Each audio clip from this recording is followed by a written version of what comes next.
Maybe you'd rather pay Alex Bregman and then move Vientos to first. That's a choice that the Mets have. Welcome everyone to the Monday edition of Fair Territory, and we've got a ton to get to. Some stuff happened overnight from Sunday into Monday, so let's get right to it. Biggest news of the night or the morning, however you want to describe it. Sean Manaea back to the Mets, 3 years, $75 million. There are significant deferrals in this deal, as reported by Will Salmon of The Athletic. We don't know the details just yet. But for the Mets, this was a move that they had to make, right? They signed Juan Soto, and once you sign a player of that caliber, a player for $765 million, you can't stop. And the rotation has been an area the Mets have been addressing all offseason. From Frankie Montas to Clay Holmes, the idea of converting him from the bullpen, and now to the top of the rotation type they needed, Sean Manaea. He'll be at the top with Kodai Senga. Let's take a look at their rotation and how it shapes up now, because they might not have the quality you would want in your first five. There are some questions there, no doubt about that, but they do have depth. So you look at the Mets, Kodai Senga, Sean Manaea, as mentioned, along with Frankie Montas, David Peterson, and Clay Holmes making that transition. Paul Blackburn is a depth piece, Jose Butto, Griffin Canning, Tyler McGill. Still not great, but this is where the Mets are right now, and certainly Manaea, with the transformation he made last year after adopting Chris Sale's delivery, he is a guy that looks like a different pitcher than he was even a year ago. So a great move by the Mets, and you see here their radio announcer Howie Rose, what he says: "Happy Festivus, Mets fans. Not only have the Mets brought back a terrific pitcher, but Sean Manaea is one of the nicest, friendliest, most down-to-earth people to come through their clubhouse in years. Always smiling, yet fiercely competitive. Great move." I wholeheartedly agree with Howie about Manaea and how he is, just his disposition. He is a great teammate. Players love him. You will notice him always at the top step of the dugout, cheering his teammates on when he is not pitching. Of course, the Mets were not the only NL East team to make a move with their rotation over the weekend. The Phillies made somewhat of a surprising deal with the Marlins for Jesus Luzardo. Gave up a really good shortstop prospect for 2 years of Luzardo. And when you look at the Phillies rotation compared to the Mets, well, the Phillies still rate a significant edge. Let's take a look at it, because right now it is stacked.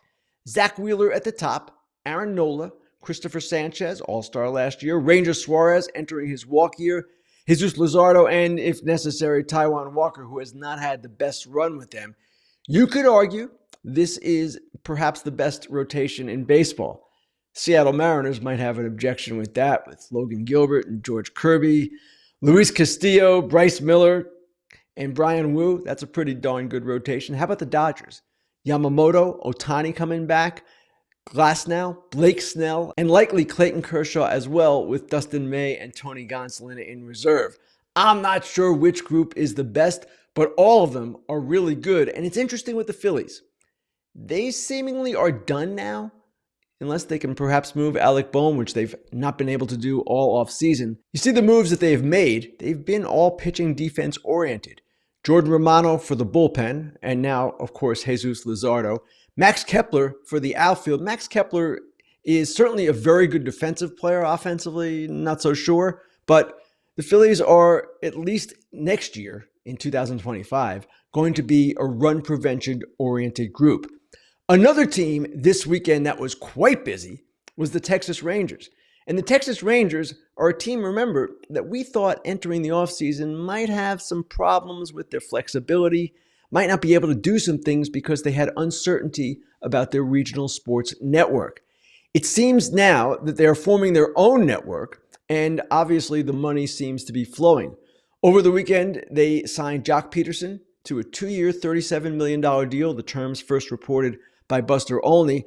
And they also make a trade with the Nationals, Nathaniel Lowe, their first baseman, who has been replaced by a newcomer, Jake Berger, for a reliever named Robert Garcia, a lefty reliever who is pretty well thought of. I talk about him in my notes column today. He's a big guy, great peripherals last year. His ERA wasn't great, but his expected ERA was outstanding.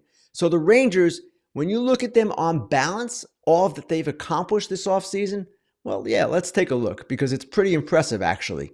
Nathan Eovaldi was their big move, going back to the starting rotation, but here are their additions. Jock Peterson, Jake Berger, Kyle Higashioka to be a catcher along with Jonah Heim, Evaldi, as I mentioned, Garcia, and two other additions to the bullpen, lower profile, Hobie Milner and Jacob Webb. The Rangers still want to add one more reliever. They would love to bring back Kirby Yates.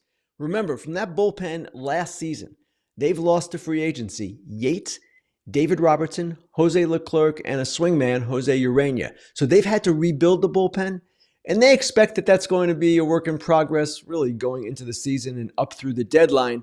But with the addition of Garcia on top of Milner and Jacob Webb, that's a start. Now they get the late inning guy, if they do, and they'll be in a really good spot. And finally, the Cleveland Guardians. They too had an eventful weekend. What did they do? They traded Josh Naylor to the Arizona Diamondbacks for Slade Ciccone, a pitcher who hasn't really made it yet, and a competitive balance round B pick that will be number 72 overall. Kind of a weird trade at first glance, and people were like, what are they doing? They've already traded Andres Jimenez, and now they're trading Josh Naylor. These were two huge pieces from their American League Championship Series team last year, or this season. Well, there's always a method to the Guardians' madness, and what was the method here? The replacement of Naylor with an immediate signing of first baseman Carlos Santana to a one-year, $12 million deal. Naylor, too, was only going to be around for 1 year. He was projected to make about $10 million in arbitration, and the Guardians thought and knew, really, that they would lose him as a free agent. So they bring in Santana, and as I write this morning in my notes column, Santana had a crazy week. Since 2012, he owned a home in Cleveland. You remember, he came up with Cleveland. He got his first multi-year deal with Cleveland, and at that point, he bought this home in a Cleveland suburb. He kept it even after he signed a 3-year, $60 million free agent contract with the Philadelphia Phillies in December 2017, and he only decided to sell it at the start of last week. Sold it in a matter of days, completed the paperwork on Thursday, and then on Friday, the Guardians, out of nowhere, called his agent because the Guardians knew at that point, okay, we've got a shot to trade Josh Naylor, and we want to replace him with a guy we've had twice already, a guy everyone in Cleveland loves, a guy who had an amazing season last year, winning his first Gold Glove, 749 OPS, his best since 2019, and that is how Carlos Santana returned to the Cleveland Guardians. He doesn't have his house in that Cleveland suburb anymore, but he'll find a new home. With $12 million, he'll be able to figure it out. And finally, as if 4 topics wasn't enough, let's go for 5 before I run out of breath. Monday morning, the Red Sox reach agreement with Walker Buehler on a 1-year, $21.05 million deal. That's the same amount as the qualifying offer. That's what the Dodgers did not give him. That's what he gets from the Red Sox.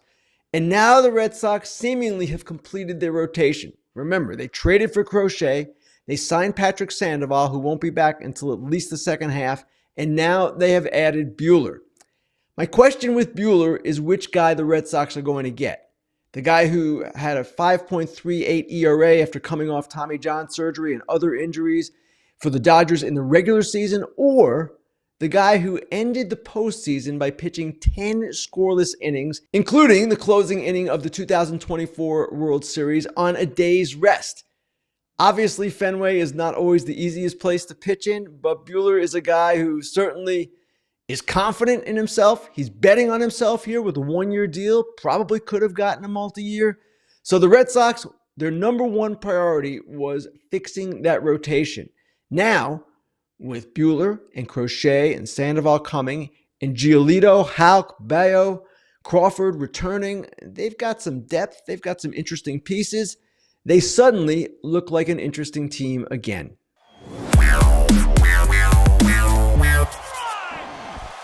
Time now for the Inside Dish, the part of the show where I talk about maybe a story I've written, maybe a trend in the game. And sadly, this week, I'm going to talk about a death in the baseball family. Someone that if you were a fan of the game, you had to love. I'm talking, of course, about Rickey Henderson. We learned of his passing on Saturday. He was only 65, too young. I pictured Rickey telling stories into his 80s at the Otesaga Hotel in Cooperstown, regaling us with memories of his amazing career. And what a career it was. He was one of the most exciting, charismatic, brilliant players of all time. And with Rickey, The thing I'll remember most is obviously what he was like on the base paths. And that's what I wrote about Saturday, how he was the man of steel. And I recounted that story that my old MLB Network colleague Harold Reynolds loves to tell about how in 1987, when Harold won the American League stolen base title with 60 stolen bases, Ricky, who had been hurt most of the year, called Harold up at the end of the season and said, "Man, you ought to be ashamed. Ricky would have had 60 by the All-Star break."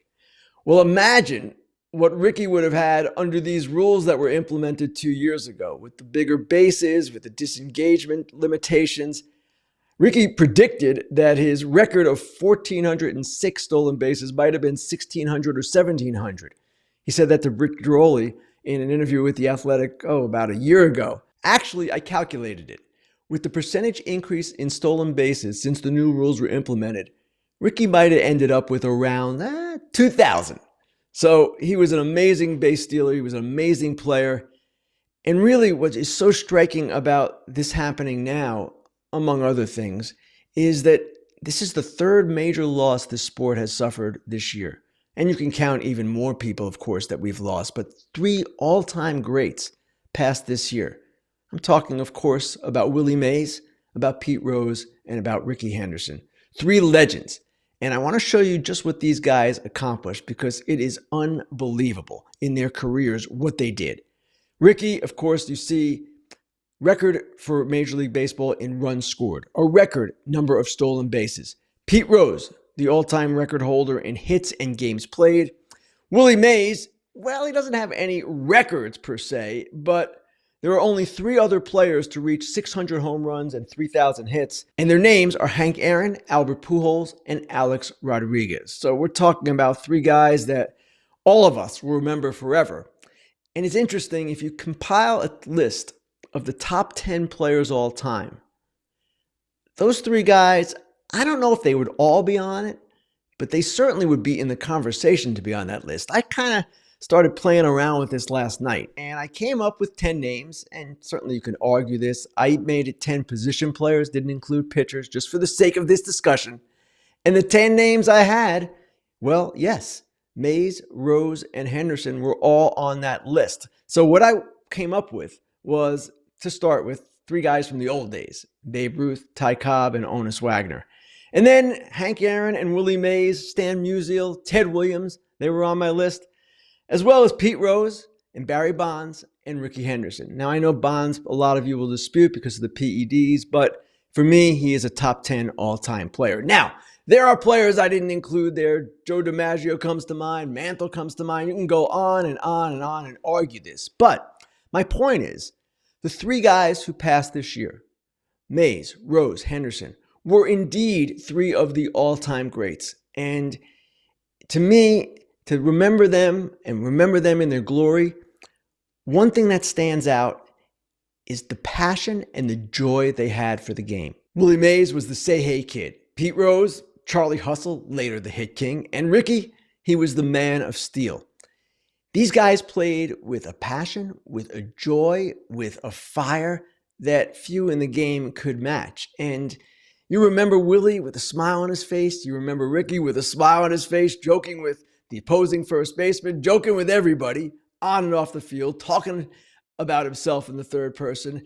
And Pete, the intensity that he played with, well, I don't know that we'll see that ever again. It was something to behold.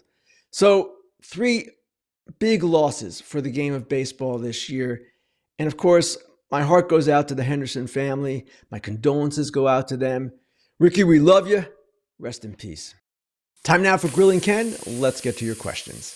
First question comes from Alberto, who asks, if the Dodgers don't re-sign Teoscar Hernandez, who are they more likely to pivot to? First off, Alberto, I still expect them to re-sign Teoscar Hernandez. This is seemingly the dance that the 2 sides are going through. It's taking much longer than it should have. Teoscar wants to be back. The Dodgers want him back. I'm not exactly sure what the problem is. But as I wrote on Saturday, the Dodgers are looking at different alternatives. One is a trade for Seiya Suzuki, who probably is not available. 2 is a trade for Luis Robert Jr., who is highly available. The question is price, what it will cost in prospects, because he's a guy who's, of course, been hurt a lot in recent years. And 3, the possibility of signing Ha-Seong Kim, a free agent who is recovering from shoulder surgery but is expected back at some point early in the season. Kim would be the most interesting addition because that would force the Dodgers to kind of reshuffle their infield and outfield. They need an outfielder more than an infielder. But I still expect, again, Teoscar Hernandez to be in a Dodgers uniform when all is said and done. Next question, it comes from Phaser, who asked, does the Yankees' acquisition of Paul Goldschmidt influence an Arenado trade to get done, or are the Yankees not interested in taking on his contract? Good question, because the Yankees, in my estimation, still need one more infielder. They can play Jazz Chisholm at second or third, but they need someone to play that other spot. Now, maybe it's Oswaldo Cabrera or DJ LeMahieu, some combination of internal options, or maybe they go out and get someone. I don't get the feeling, or I don't get the sense, that the Yankees are going to do anything more in a big way. Goldschmidt's not going to influence anything. He just got there. He is someone on a one-year deal. Arenado is someone that you probably could get once the Cardinals give you their contribution to paying down his salary for about 3 years and $50 million. That was what the Astros were going to have to pay him. You factor in, again, the Cardinals payments plus the Rockies payments from the previous trade. It comes down to about that, 3 years, $50 million with deferrals. That's not a terrible amount of money for a player of his stature, but Nolan Arenado has been in decline. And the Yankees might rightly fear that they're getting a player who is not going to be at his best. And why spend that kind of money for a guy at that level? So I do believe the Yankees need one more infielder, but I don't know that it will be Nolan Arenado. Next question. This one comes from ZK, Zach Metz 25, who asks, what's the market for Alex Bregman? Do the Mets have a shot at him? Interesting question. The market for Bregman might be tied in part to the market for Arenado. And I only say that because if you can get Arenado at price X, then maybe you don't want to pay price Y for Bregman. Arenado is not the player that Bregman is right now. He's also 3 years older, but Bregman is going to cost considerably more. So which teams still need a third baseman or would be interested in a third baseman? Detroit is one. The Red Sox could be another, though I think they're more focused on pitching. And the Mets are possibly a third as well as the Yankees. Now, the Mets are interesting because the entire industry believes they're going to re-sign Pete Alonso. But if you're the Mets and you're going to commit that kind of money, whatever the number comes out to be with Alonso, maybe you'd rather pay Alex Bregman and then move Vientos to first. That's a choice that the Mets have. They can certainly do either of these moves. Alonso, of course, has great ties to the organization. He's been a great Met. And I've said all along, he should be a Met. But if you're the Mets and you're looking at this, maybe you prefer the more athletic Bregman to Alonso, who is a first baseman and a guy that you're not so sure about how he's going to age. Not that you're sure about Bregman either, but I think there are more questions about Alonso. So I would expect that the Mets are at least asking these questions of the agent Scott Boras, who represents both Bregman and Alonso. But my guess is still that Alonso is the one that the Mets choose. Thank you to everyone for your questions. Thank you for listening, for watching. You know where to find us: YouTube, Apple, Spotify. Subscribe to us, like us. We'll be back Thursday with our normal Thursday show, myself and Alana Rizzo. Everyone have a great Christmas and first night of Hanukkah. Enjoy it. We'll talk to you soon. BetMGM first bet $1,500 offer when you use the bonus code FOUL. Get this offer when you download the BetMGM Sportsbook app or at BetMGM.com. Sign up, enter that bonus code FOUL, and deposit at least $10 into your new account. Place your first wager, receive up to $1,500 back in bonus bets if the bet loses. If it does lose, your bonus bets will be available once your initial wager is settled. A gambling problem or concern? There's help. Call 1-800-GAMBLER. Hey everybody, be sure to like and subscribe for more content. Fair Territory airs each week, and we'd love for you to become part of our community. Here's another video you might enjoy. See you next time.